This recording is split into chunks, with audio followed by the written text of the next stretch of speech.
Hey y'all, welcome to another edition of Big Joe Recovery. I have a friend here named Brooke. Say hi to everybody. Hey everybody. This is our first edition of Throwback Thursday. Still winging it, going with the flow. But we're gonna I'd like to see if you could tell us a little bit about yourself, how you got into recovery. How long have you been in recovery? My sober date is October 28th of 2019. So 4.25 years, Okay. 4.5 in my 5th year of sobriety, which is, pretty amazing to say. Sure is. Yeah. You said it gets better year by year, don't it? Sure does. I'm only 2.5 years, almost at 2.5 years, and every day gets better. Mm-hmm. It's freaking amazing, it really is. Absolutely. When you give something a chance. Mm-hmm. I wanted to talk about briefly, so it's Throwback Thursday. Mm-hmm. Tell us a little bit about our viewers, how you got into recovery. What was like that point in your life where you were like, damn, I gotta make a change. I gear this for the audience to find their own path. That's kind of what Big Joe Recovery is. Still working on creating your own journey. So, what was like the lowest of low? What made you get into recovery? Tell us a little bit about that. So it's funny that this is Throwback Thursday because Thursdays were my nights to shine, so I thought. I worked in the restaurant business for the majority of my career before I, lost it to COVID. And Thursday nights, Thirsty Thursdays, pre-weekend partying, all those sort of things. And that was my downfall. And if anybody knows anything about the restaurant business, you play hard, you party harder. I, was able to kind of get away with things that I definitely shouldn't have been able to get away with because I had been at where I was working for a long time. Yep. And that being said, my shift on Thursday was supposed to go through happy hour, meaning 6, 7 o'clock. Well, I was drunk by 4 on shift, and then continued to drink. And then I had every excuse in the book why it was so busy during happy hour that I wouldn't make it home. And that happened quite frequently. And not by any choice of my own, because I would never have the intention of getting so messed up that I wouldn't make it home that Thursday night. But it happened more than on one occasion. And when you ask about what was the moment that I thought something needs to change, the moment that I thought should be my moment was I fell off a bar stool at my job after drinking. In front of customers that you know? And my bosses and my team, because I was a leader. And I cracked my head open. And I don't share this very often, but I ended up in the ED with 14 staples in my head.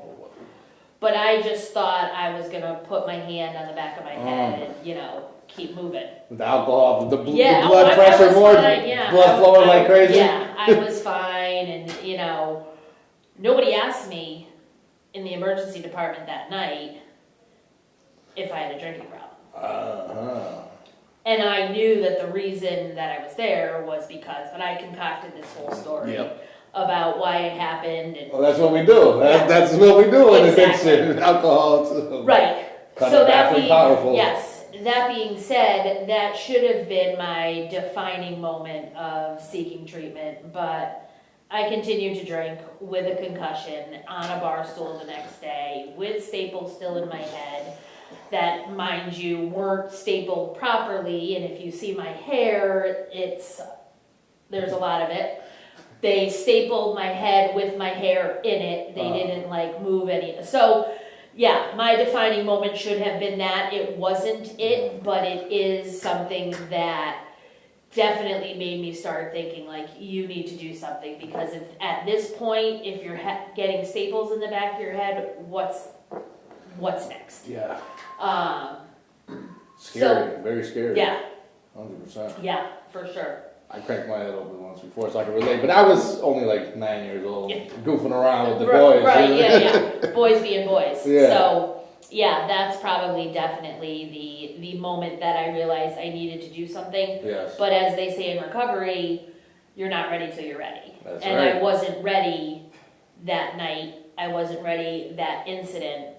But I did continue to reflect on it, because I then had to take off time from work, and I had to explain to, the corporate office why this was happening and how I, Sweeping everything under the rug type thing? Correct. And a story that didn't even make sense. Yeah, it made sense to us at the time, because I've made plenty of stories. Yes. And I mean, whether or not the corporate and my boss and the, upper management believed what story I concocted, I have no idea, but thinking now, like, that's the dumbest thing I could have ever, done.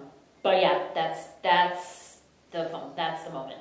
Okay, well, thanks for getting deep with that. Yeah. That's, like you said, you don't share that often, and I'm glad you were able to open up with that, because I think when we first come into recovery, like I said, we're geared towards the newcomer, and it's scary. Obviously it is we want to keep making those excuses, and I got a problem, maybe I'm thinking about it, but it's not too bad. They say there's that rock bottom. I talk to Jovan all the time about it. Yeah. But there's a trap door under the rock bottom sometimes. And, like for me, it was prison, and enough was enough, finally had to make a change. But, yeah, so alcohol is just like me, that was my biggest problem, led to other things as well. But, yeah, what would you offer to the newcomer coming in that still might be skeptical, come to a meeting? And because I know you're a great coach and you have a great, outstanding personality. That's one of the reasons why I gravitate towards you. Because when we're in recovery, being open and welcoming and having that great attitude, I think everybody needs to see that. It might be they're fake up front. That's what people are thinking when they walk through the door. But really, as you start to practice your own journey in recovery, it's real, it's genuine, and that's what I'm trying to do with Big Joe Recovery. Is like show people the genuinity of it. What would you offer for a piece of advice to a newcomer that could gravitate to maybe finding their path, maybe saying, one meeting and I'm done. What would you suggest? Like the multiple pathways? Well, multiple pathways. My journey began in a 12-step fellowship, and that's what worked for me. And typically that's what people think when they hear of recovery. They think 12 steps, and I have to join this group and these people and all this sort of thing, and that's really not what it's about. It's really about finding what works for you, and it's really about getting connected to a different way of living and combining what works for you with suggestions from other people.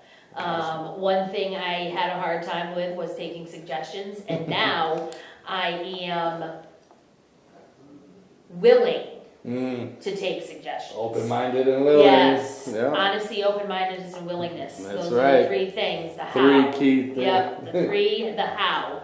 And if you were to tell me that, 4.5 years ago, honesty, open-mindedness, and willingness, just like if you told me I was going to get sober, I would have laughed in your face. I would have said, I don't need that shit. 100%. Keep it moving. But honesty towards myself and other people is so important.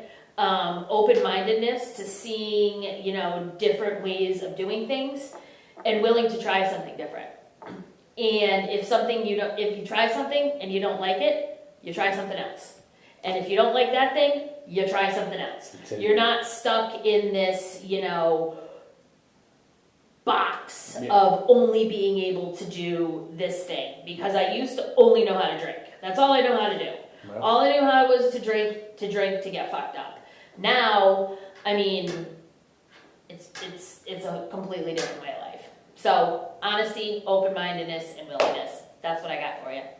Thanks, Brooke. No problem. Pleasure having you on. First female on Big Joe Recovery. For all my this. ladies out there. Hey! Here we are, number one. Thank you all. Hope you got something out of this. Have a great day.